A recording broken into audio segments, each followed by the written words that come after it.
of the world are upon you, by Dwight D. Eisenhower. Soldiers, sailors, and airmen of the Allied Expeditionary Force, you are about to embark upon the great crusade toward which we have striven for these many months. The eyes of the world are upon you. The hopes and prayers of liberty-loving people everywhere marches with you, in company with our brave allies and brothers in arms from other fronts. You will bring about the destruction of the German war machine, the elimination of Nazi tyranny over the oppressed peoples of Europe, and security for ourselves in a free world. Your task will not be an easy one. Your enemy is well-trained, well-equipped, and battle-hardened. He will fight savagely. But this is the year 1944. Much has happened since the Nazi trials in 1940 to 41. The United Nations has inflicted upon the Germans great defeats in open battle, man to man. Our air offensive has seriously reduced their strength in the air and their capacity to wage war on the ground. Our home fronts have given us an overwhelming supply in weapons and munitions of war, and placed at our disposal great reserves of trained fighting men. The tide has turned. The freeing men of the world are marching together to victory. I have full confidence in your courage, devotion to duty, and skill in battle. We will accept nothing less than full victory. Good luck, and let us all beseech the blessing of Almighty God upon this great and noble undertaking. Thank you.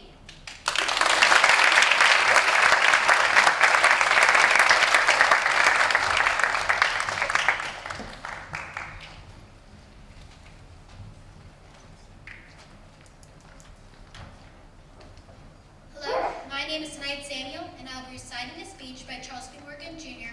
called Four Little Girls Were Killed. 4 little girls were killed in Birmingham yesterday. A mad, remorseful, worried committee asked, who did it? Who threw that bomb? Was it Negro or white? The answer should be, we all did it. Every last one of us is committed for that crime and the bombing before it a decade ago. We all did it. A police force which has solved no bombings. A police force which many Negroes feel perpetrating the very evils we decry. Birmingham is the only city in America where the police chief in the school crisis had to call our local ministers together to tell them to do their duty. The ministers of Birmingham, who have done so little for Christianity, call for a prayer at high noon, in some breath speak of our city's image. Those 4 little Negro girls were human beings. They have their 14 years in a leaderless city, a city where no one is respected, a city where the word fund grew like Tomsey, in a store with a sacrificial offering, a balm for the conscience of the good people, and who is really guilty? Each of us, each citizen, was not constantly attempted to bring out peaceful compliance with the decision of the Supreme Court of the United States. Every citizen, every school board member, every school teacher, every judge, every businessman who has corrupted the minds of youth, every person in this community was not in any way contributed during the past several years to the popularity of hatred, is at least guilty, or more so, than the determined fool who threw that bomb. What is it like living in Birmingham? No one really knows, and no one will until this city becomes part of the United States. Birmingham is not a dying city. It is dead. Thank you.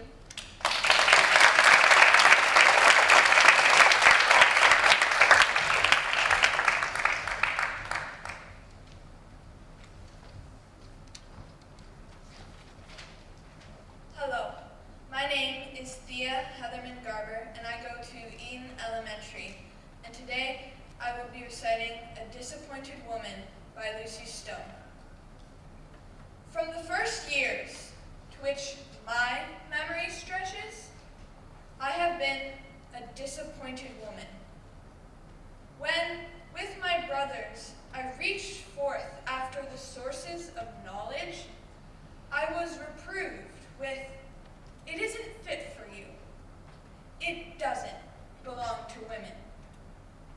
Then there was but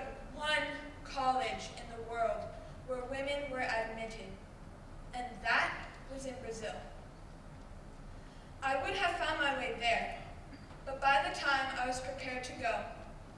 One was opened in the young state of Ohio, the first in the United States where women and Negroes could enjoy opportunities with white men. I was disappointed when I came to seek a profession worthy of an immortal being. Every employment was close to me, except those of the teacher, the seamstress, and the housekeeper. In education, in marriage, in religion, in everything, disappointment is the lot of women. The question of women's rights is a practical one. Wendell Phillips says the best and greatest thing one is capable of doing, that is his sphere. I have confidence in the Father to believe that when he gives us the capacity to do anything, he does not make a blunder. Leave women then to find their sphere. And do not tell us, before we are born even, that our province is to cook dinners, darn socks, and sew on buttons. Thank you.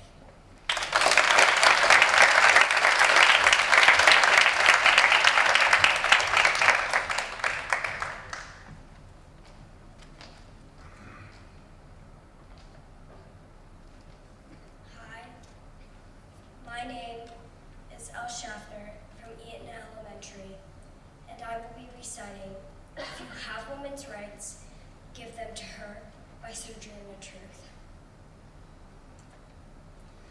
I am a woman's rights. I have as much muscle as any man and can do as much work as any man. I have plowed and reaped and husked and chopped and mowed.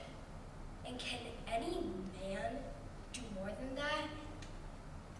I have heard much about sexes being equal.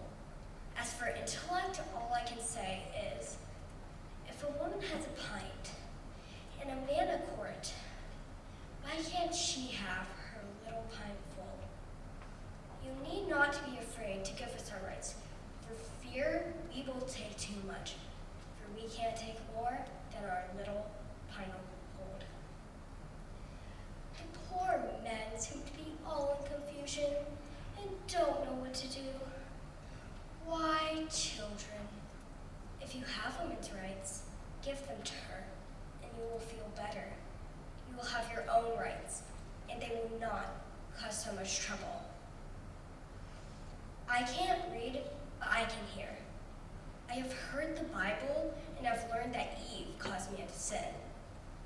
Well, if women upset the world, do give her a chance to set it right side up again. The lady has spoken about Jesus and how he never spurned women from him. And she was right. And how came Jesus into the world? Through God who created him and women who bore him. Man, where is your part? But man is in a tight place. The poor slave is on him. Women is coming on him. And he is surely between a hawk and a buzzard. Thank you.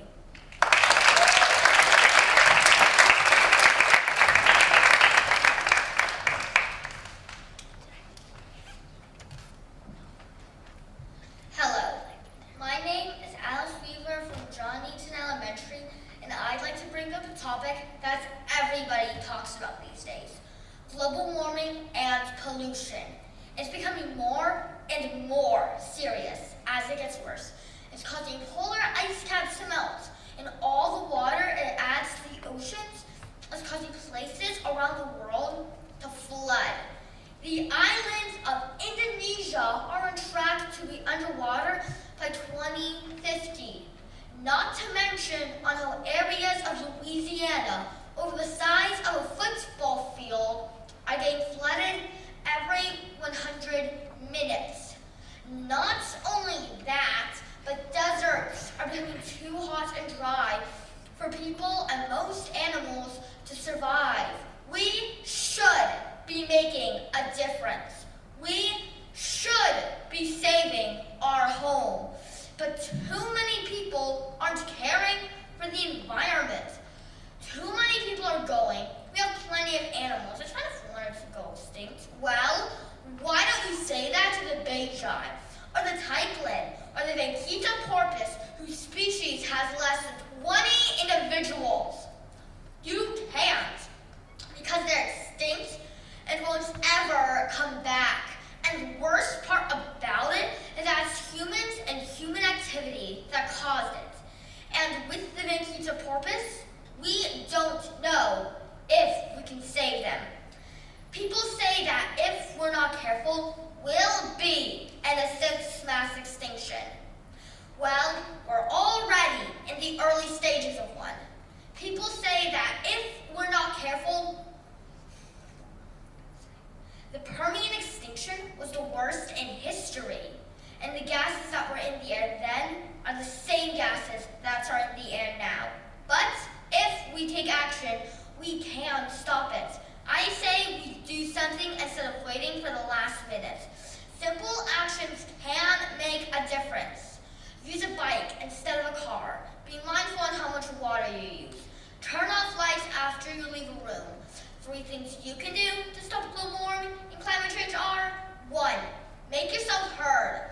Speak for what you think is right. 2. Eat less meat. Rainforests get cut down so cows and other farm animals can eat.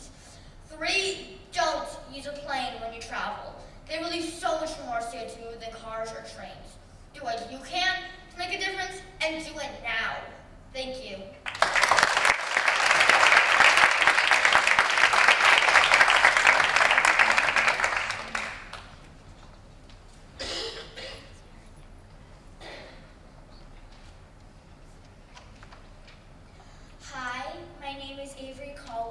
John Eaton Elementary School, and today I will be reciting A Disappointed Woman by Lucy Stone. The last speaker alluded to this movement as that of being of a few disappointed women. From the first years to which my memory stretches, I have been a disappointed woman. When with my brothers, I reached forth after the sources of knowledge, I was reproved with, "It isn't fit for you. It does not belong to a woman." Then there was but one college in the world where women were admitted, and that was in Brazil.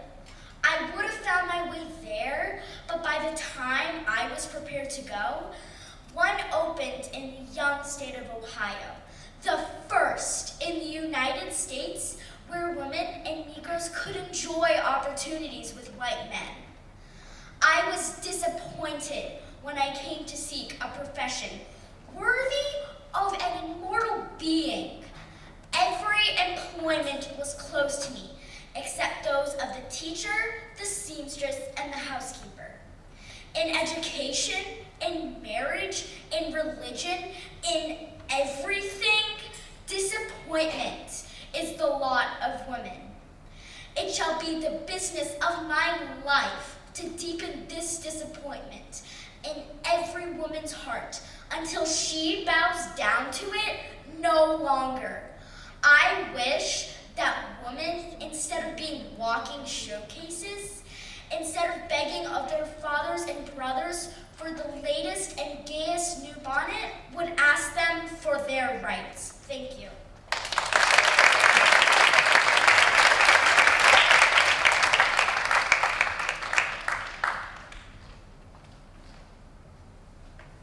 Hi, my name is Martina Lisco, and I go to John Eaton Elementary. I will be reciting Shirley Chisholm's The Business of America is War. As a teacher and as a woman, I do not think I will ever understand what kind of values can be involved in spending $9 billion and more, I'm sure, on elaborate, unnecessary, and impractical weapons when several thousand disadvantaged children in the nation's capital get nothing. When the new administration took office, I was one of the many Americans who hoped it would mean our country would benefit from the fresh perspectives, the new ideas, and the priorities of a leader who had no part in the mistakes of the past. Mr. Nixon said things like this: "If our cities are going to be livable for the next generations, we can delay no longer in launching new approaches to the problems that beset them and to the tensions that tear them apart." And he said, when you cut expenditures for education, what you are doing is shortchanging the American future. But frankly, I've never cared too much what people say. What I'm interested in is what they do. We have waited to see what the new administration is going to do. The pattern has now become clear. Thank you.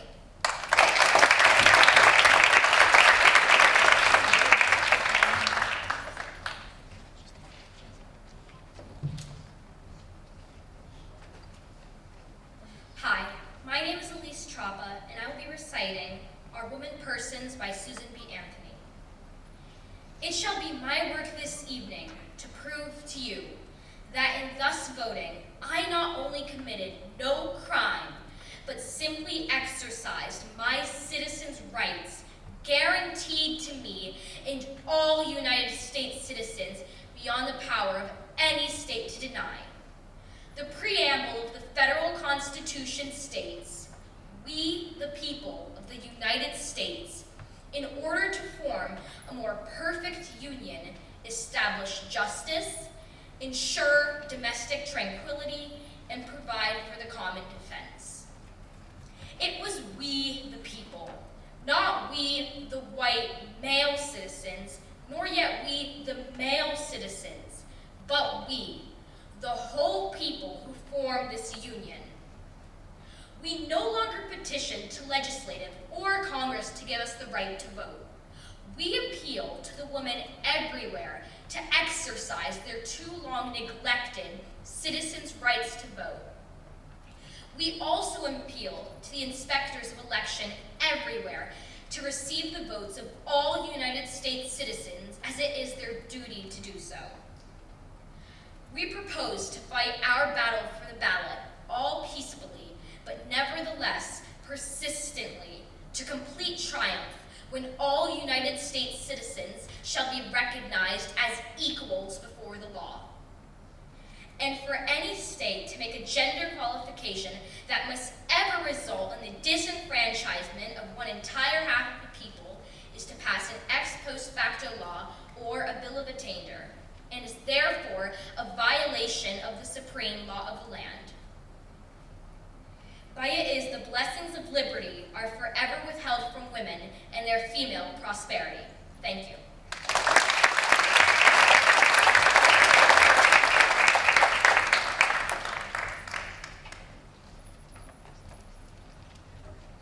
Hello, my name is Sophia Jurgens, and I go to John Eden Elementary. Today, I will be reciting Sleep Not Longer, O Choctaws and Chickasaws by Tecumseh.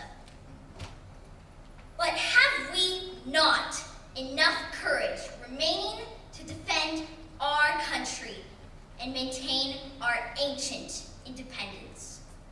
Will we calmly suffer the white intruders and tyrants to enslave us? Shall it be said of our race that we knew not how to extricate ourselves from the three most dreadful calamities: folly, inactivity, and cowardice? But what is there need to speak of the past? It speaks for itself and asks, where today's the Pequot, where the Narragassetts, the Mohawks, Poconokeets, and many other once powerful tribes of our race? They have vanished before the avarice and oppression of the white men, as snow before summer sun, in the vain hope of alone defending their ancient possessions. They have fallen in the wars with the white men. Look abroad over their once beautiful country. And what see you now?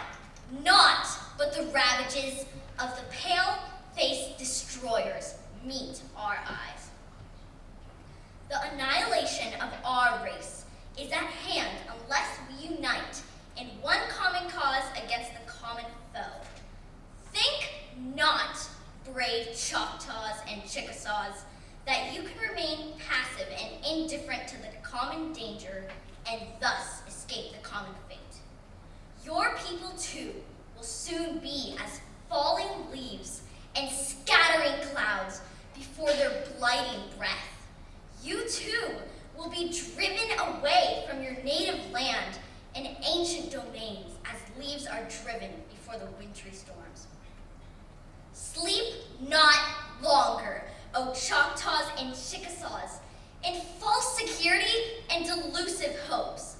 Every year, our white intruders become more greedy, exacting, oppressive, and overbearing. We have to make an atonement, whether right or wrong, at the cost of the lives of our greatest chiefs and the yielding up of large tracts of our lands. I know you will cry with me, never, never, then let us by unity of action destroy them all, which we now can do, and defend to the last warrior, our country, our homes, and the graves of our fathers. Thank you.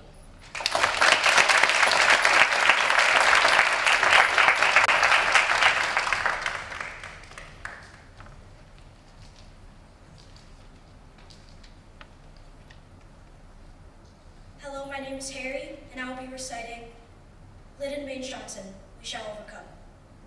I speak tonight for the dignity of man and the destiny of democracy. At times, history and fate meet, at a single time in a single place, to shape a turning point in man's unending search for freedom. So it was at Lexington and Concord. So it was a century ago at Appomattox. So it was last week in Selma, Alabama. There, long-suffering men and women peacefully protested the denial of their rights as Americans. Many were brutally assaulted. One good man, a man of God, was killed. The issue of equal rights for American Negroes is such an issue. And should we defeat every enemy, should we double our wealth and conquer the stars and still be unequal to this issue, then we have failed as a people and as a nation. There is no Negro problem. There is no Southern problem. There is no Northern problem. There's only American problem. This was the first nation in the history of the world to be founded with a purpose. Yet the harsh fact is that in many places in this country, men and women are kept from voting simply because they are Negroes. A century has passed, more than 100 years since equality was promised, and yet the Negro is not equal. A century has passed, more than 100 years since the day of that promise, and that promise is not kept. I want to be the president who promoted love among all religions, among all races, and of all parties. I want to be the president who promoted love among all religions, among all races, and of all parties. I want to be the president who hope to end war among the brothers of this earth. Thank you.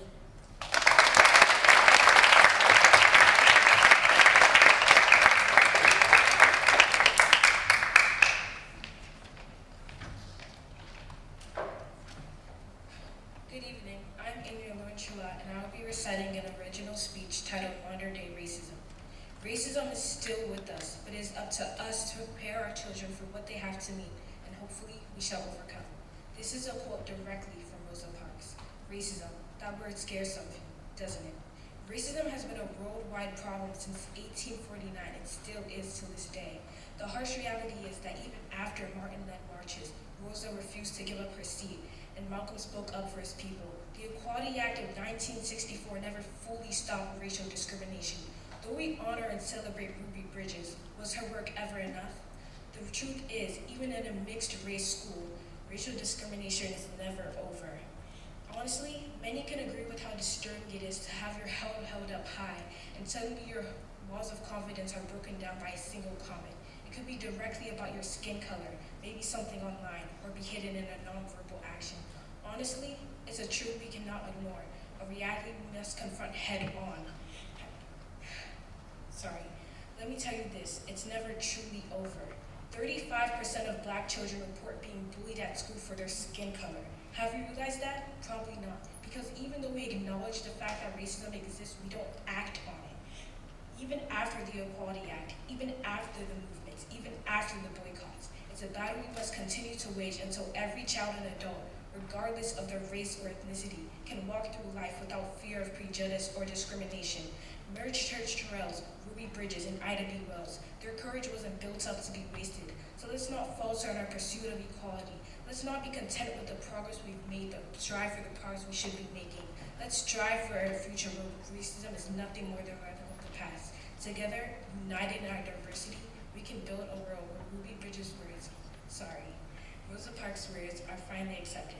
Racism is still with us, but it's up to us to prepare our children for what they have to meet, and hopefully we shall overcome. Thank you.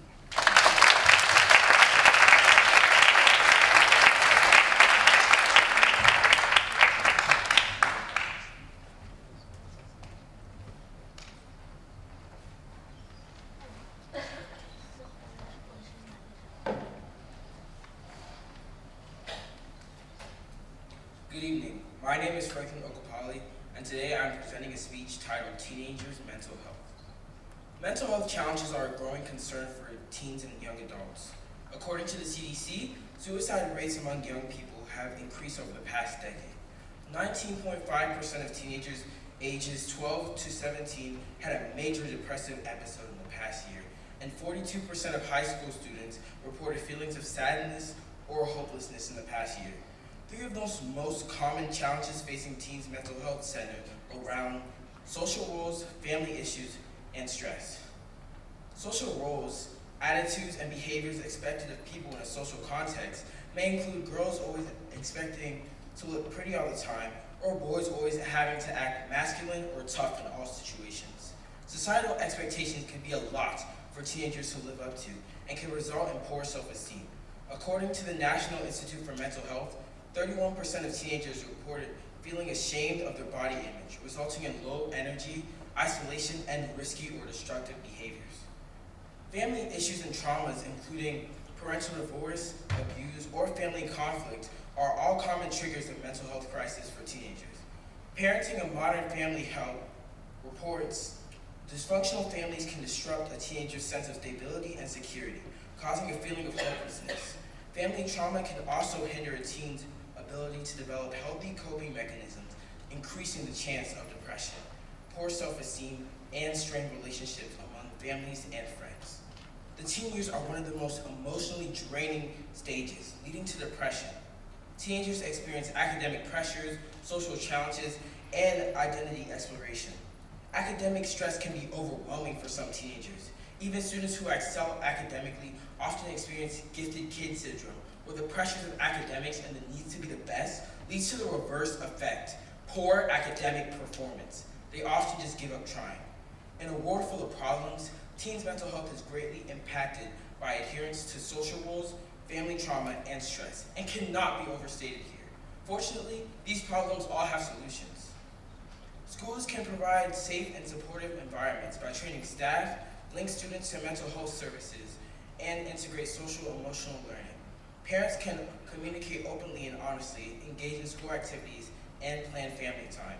Friends should just be good listeners, so please just be that friend that a friend asks for help. Thank you.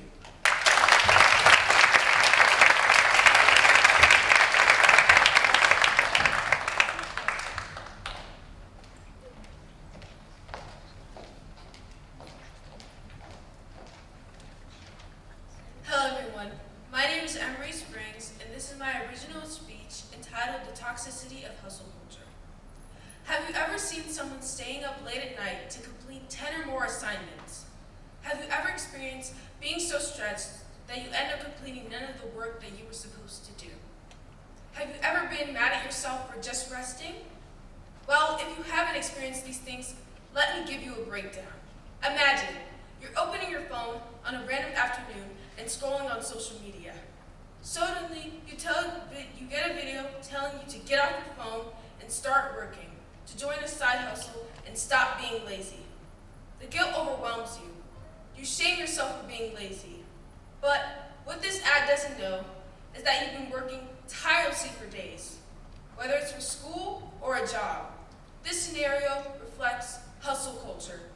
Hustle culture is the idea that one should always be working hard in order to achieve success.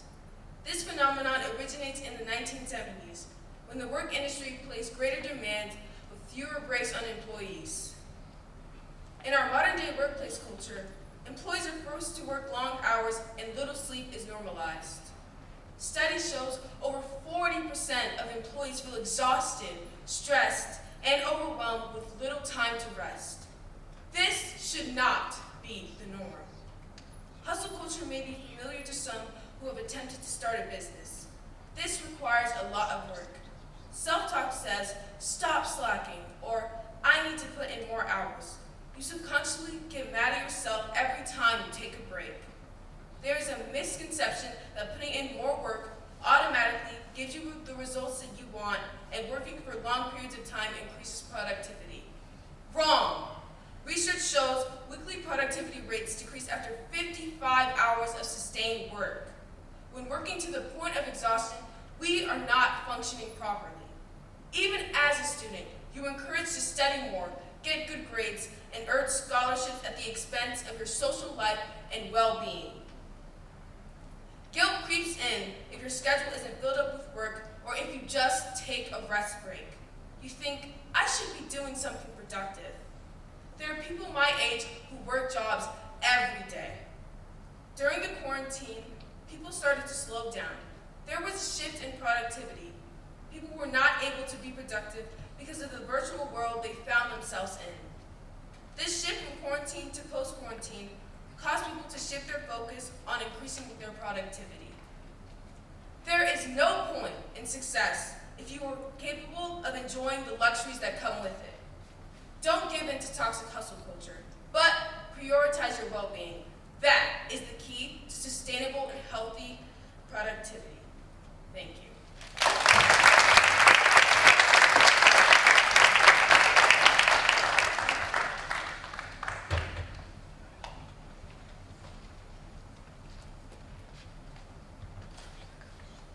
Good evening. My name is Tomi Olateju, and today I will be performing my original speech titled, Watch What You Say. Casually talking to a friend, including the use of slang, isn't a problem. When I walk up to a friend, I could go, sup, or hello, or morning. It's natural.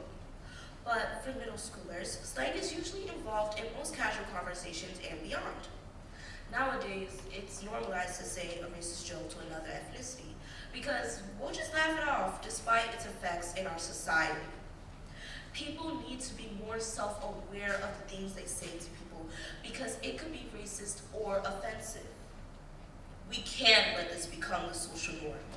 We can't let future generations grow up with people insulting, screaming, or just joking around rudely, because then everyone becomes disrespectful, whether or not they know it. Did you know that in September 2020 to October 2021, after George Floyd's murder, half of the Black Americans surveyed by the Pew Research Center expected policy changes to address racial inequality? But by 2021, many didn't see improvement in Black people's lives, and they didn't expect to. Mind you, it's 2024. The more jokes made about someone's ethnicity, the more it's normalized. Once it's normalized, people tend to overlook it. This can lead to someone overlooking racial inequality anywhere because it's normalized. The perfect word to describe what will happen if we don't do anything. Why should we want to normalize something like that? Truthfully, not every joke or comment about an ethnicity can be considered offensive. Sometimes watch out. I can understand the thinking the first few times it happened, it was probably in your head and you're overreacting or just overthinking it. But the more times it occurs, double check your thoughts and the number of times it happens before dismissing that feeling. If you're a more confrontational person, don't be afraid to make things more clear and stand up for yourself. We need to take the first step to prevent normalizing slang terms that could be misconstrued as offensive. So, try this. Reflecting upon what you want to say before you say it. Consider how others may be affected. And if you know it could be offensive, check yourself. Rethink your word choices. Let's strive to be more polite and kind to people, even when others aren't. Thank you and have a good night.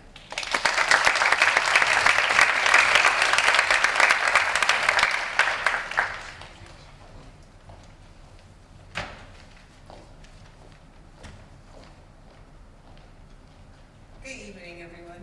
My name is Toyin Fashina, and this is my original speech, The Benefits of Social Media. Everyone talks about the downfalls of social media and how they affected our generation negatively. How all we do is spend time on social media, how social media is too dangerous, except nobody talks about the benefits of social media. Social media helps us develop social connections and maintain online friendships. Social media also helps people build relationships. Social media helps building relationships. Roughly half of teens say they post about their accomplishments on social media. Everyone says that social media only prevents negativity, but when people share some of their accomplishments, it might encourage people to work harder. Having access to family members who may live miles away and from friends who move from a local area can help maintain relationships and allow them to stay in touch and share their lives with ease. Social media helps young people stay informed, with many relying on it for daily news and information. For example, the Israeli and Palestine war. Many teens found out about the war through social media and picked a side. Lastly, social media helps young people develop a voice. Social media is where most young people are able to share their opinions. It's a safe space where they can share their thoughts and may not be judged. In 2020, young people often brought awareness to political issues to light over TikTok, Instagram, YouTube, and Snapchat. Social media can help young people raise awareness of a particular cause that they are interested in to have a real-world impact on affecting change where they want to see it. With all the bad that we see on social media, let us be reminded of the good that comes out of it. There are many benefits, and we shouldn't downplay them any longer. Thank you.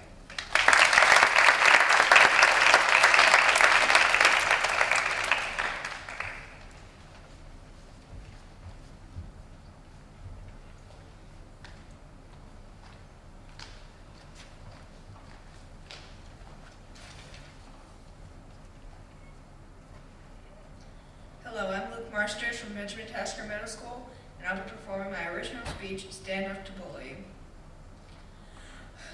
We all know about those anti-bullying signs schools put up. You know, the bully-free school stuff. We probably think it's not a real issue. After all, there's no bullying at our school, right? Right? Spoiler alert, it's real. More real than many people could ever imagine. And we have to do more to combat the bullying crisis than just put up signs. We need to stand up to bullying. Research from DoSomething.org, a group focused on youth-centered activism, shows that quite a few kids have been bullied or will experience bullying at some point in their lives. 1 in 5 of all kids ages 12 to 8 are bullied in school, and 160,000 teens skip school because of it.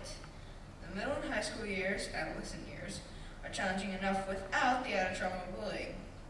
Society as a whole tends to ignore this.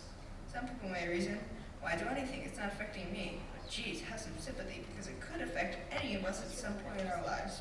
No matter how popular you are, no matter how well-liked you are, somebody could pick on you. I bet you think this is another generic anti-bullying speech. No, this is actually coming from someone who's been bullied. I think I've been a pretty decent human being. I can avoid being a victim of bullying. A while back, back some of my peers took pictures of me that weren't too flattering and spread them around to other classmates for no other reason than to make me feel bad about myself. And I did. I didn't feel like coming to school, and I didn't feel like doing my schoolwork. And I felt sad. Kids can be jerks sometimes. It's hard, I know, but we have to push through because we have the power. But what can we do? We can put up more posters and do more speeches. But we need to make them like this speech. By educating people with the facts. Team up with your friends to take action. Share anonymous compliments to combat verbal bullying. Turn your morning announcements into anti-bullying training. Do what I did. Report it to an adult to get something done. These ideas won't fix everything.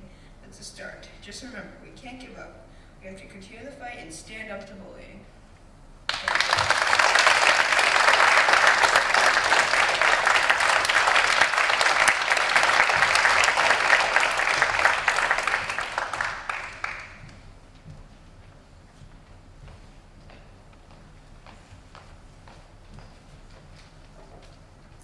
Good evening. My name is Mia Beasy, and I will be presenting an original speech titled Mental Health Declination Within Students. I'm here with all of you today to present a long overdue topic. Why is the mental health of our students declining? There is no simple way to present this because this topic has so many faces. Whose fault is it? Where does the blame lie? Are the parents presenting negligence? Is it the school system's fault? Are the peers responsible? I must confess, I don't have an explanation for everyone's personal life, but I'm here to provide solutions and to represent. I'm here to represent the students with burnout and a lack of motivation.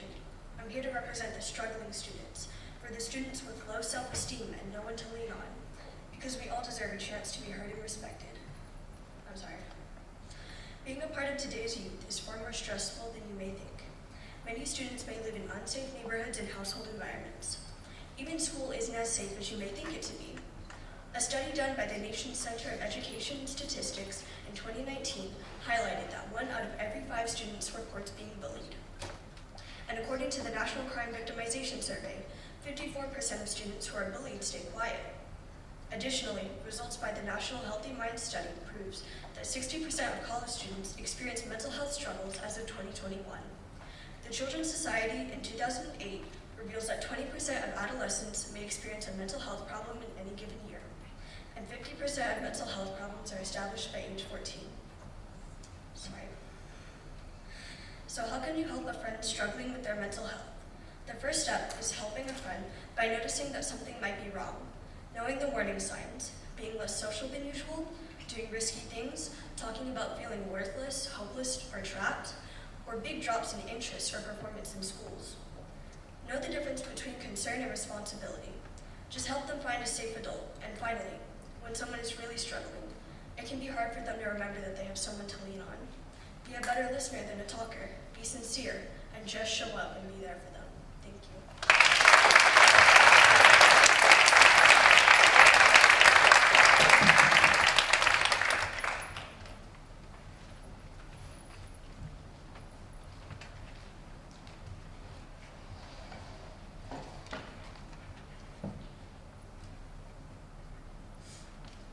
Good evening, everyone. My name is Avery Namdi, and I'm doing an original speech. Suicide, the defining health crisis of our time, continues to be a significant concern in society worldwide. According to the Center for Disease Control and Prevention, more than 50,000 Americans died in the year 2023 alone. It's an alarming phenomenon that has a profound impact on families, friends, communities, and societies as a whole. The gravity of suicide cannot be underestimated, as it claims the lives of millions of people every year. Beyond the tragic loss of life, suicide leaves behind emotional scars that can last for generations. It tears apart families and friendships, leaving loved ones grappling with feelings of guilt, confusion, and overwhelming grief. Understanding the factors contributing to suicidal ideation is crucial in addressing this pressing concern. Mental health issues such as depression, anxiety disorders, substance abuse problems, or untreated trauma often play significant roles in suicidal thoughts. Identifying these underlying causes is essential to provide effective support for those who suffer from them. If you are able to play your part, try your best to persuade people with suicidal thoughts or individuals dealing with people with suicidal thoughts on how horrible it will be to lose them and that they still have a purpose and reason to be alive. Suicide is a topic that should be addressed at all times. Thank you.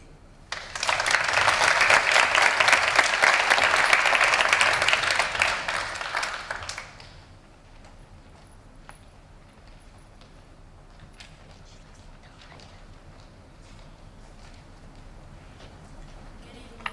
My name is Bethel, and tonight I'll be reciting my original speech, Poverty and World Hunger. Before every meal, I always look at my plate and think about those who don't have enough food to eat, clothes to wear, and a place to live, and pray for them.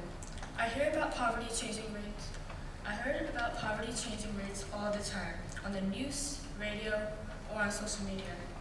According to development initiatives, in 2022, 23% of the global population, which is 1.8 billion people, were living on less than $3.65 a day. Poverty is a big issue around the world. Millions of families suffer because of the lack of food, clean water, shelter, and other necessities. Many families are worried about their children getting sick from hunger. Why are there so many people in poverty? Why do these people have to struggle to survive?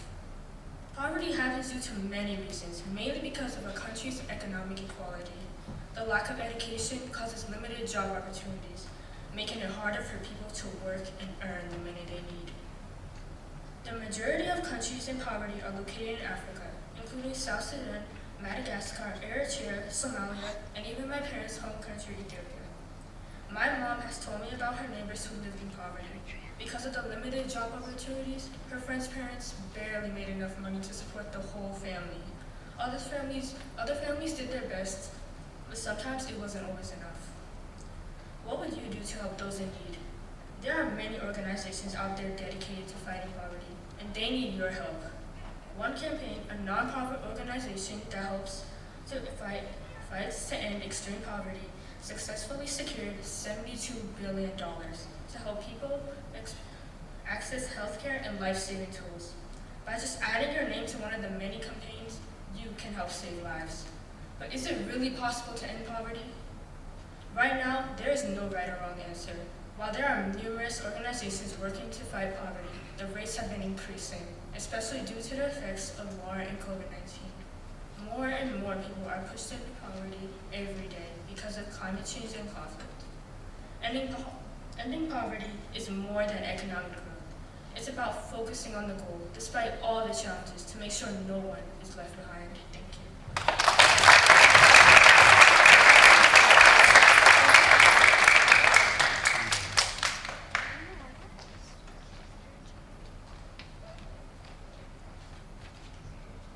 Hi, I'm Jacob Alamo, and I'll be presenting an original speech titled Global Warming and Our Future.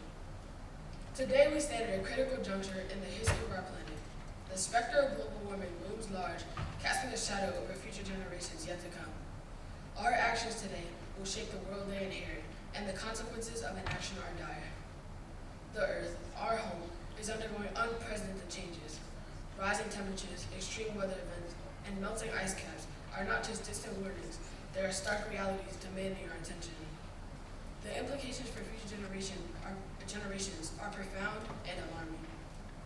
The Intergovernmental Panel on Climate Change reported, since systematic scientific assessments began in the 70s, the influence of human activity on the warming of the climate system has evolved from theory to established fact. According to the EPA, since 1901, the average surface temperatures across the states has risen at an average rate of 0.17 degrees Fahrenheit per decade. Average temperatures have risen more quickly since the late 70s. 9 of the top 10 warmest years on record have occurred since 1998, and 2012 and 2016 were the 2 warmest years on record. Imagine a world where coastal cities vanish beneath rising seas, where once fertile lands turn into arid wastelands, and where biodiversity dwindles, disrupting the delicate balance of our ecosystems. This is the path we tread if we do not address the root causes of global warming. It is our moral obligation to be stewards of this planet, to safeguard it for those who follow in our footsteps. We must embrace sustainable practices, invest in clean energy, and hold accountable those who perpetrate environmental degradation. The time for action is now.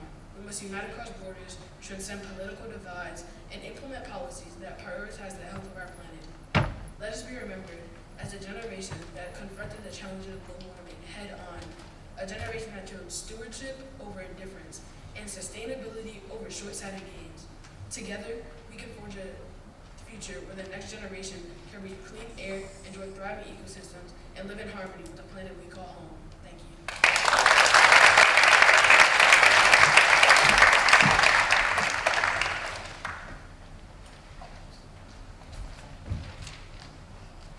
Good evening, everyone. Can we just give the amazing orators that went before us another hand?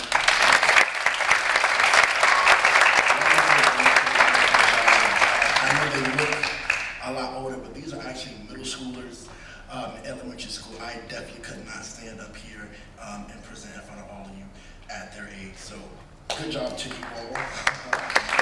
Thank you, Forrest, for inviting me back. I am honored to stand here again. I don't want to hold you guys any longer. Can you help me repeat my topic for this evening? Everybody say with me, my epitaph. I can say it. Let's have a little conversation. Betty White died in 2021 at the age of 99 years old. And when she died, many reporters stated that she died so young. Think about that for a second. Young. At 99 years old. That is one fantastic epitaph. To live the quality of life that is so high and rich that when you live for almost 100 years, the world you live in says you died too soon. The epitaph of Betty White's life is one of the most beloved actors is considered unfinished. Because with her life, she gave so much. With her work with animal shelters and being bold enough to have Black performers nightly on her talk show in the face of a racist America, it says bold, it says fantastic, it says brilliant epitaph. An epitaph is a phrase or a form of words written of a person who has died. I'm here to tell you that the language in your epitaph started a long time ago. I have a question tonight. What type of memories are you making daily? What type of memories are you making daily in the world you live in? And with whom are you interacting with? Not to sound morbid or put a damper on the evening, what is going to be written on your epitaph? When people look down on the cemented stone, will they know you as someone who looked down on others or lifted them up in their time of need? This is a question of your personal epitaph. I am closing a major chapter in my life. In a few days, I will be graduating high school, and my epitaph will read, I laughed, I loved, I inspired, I skipped my 5th block physics class, and I gave all I had to those who needed it. I am graduating with over 200 community service hours, and that is something I am very, very proud of. I gave more than I took, and the things that I did take, I replaced it with love. I live to inspire. And I want you to know that you can create your own epitaph right now. I'm a church kid, y'all. I grew up in church, and anyone who has ever been to a church, you've heard this saying quite a few times. The power of life and death lies in your tongue. That is why I use my energy to inspire. And I hope that I inspire you to know that I want you to be better. I want you to think about what you are leaving behind. Who builds because of the materials that you left behind? And who did you love to the point that it ascends them to great things? Life is a mirror of a king and a slave. It is just what you are and do. So give the world your best, and the best will come to you. Our epitaph lives and dies in a mirror and our ability to understand kingly living or being enslaved to our selfish thoughts. The Sankofa in African culture is known as a bird that is always looking back, pulling up people. Although I am young, I am looking back and pulling up people with me as I climb. To quote my teacher, Dr. Gianni Clarkson, it's lonely. It's not lonely at the top. It's just a sign that you are selfish and you brought no one with you. Let my epitaph say, here stands Greg Anthony. He maximized every hour. He owned every second. And the moments he took and gave back to his community who he loved. And for that, we are all better. I hope after my speech, you are a little better too. Have a great night, you all.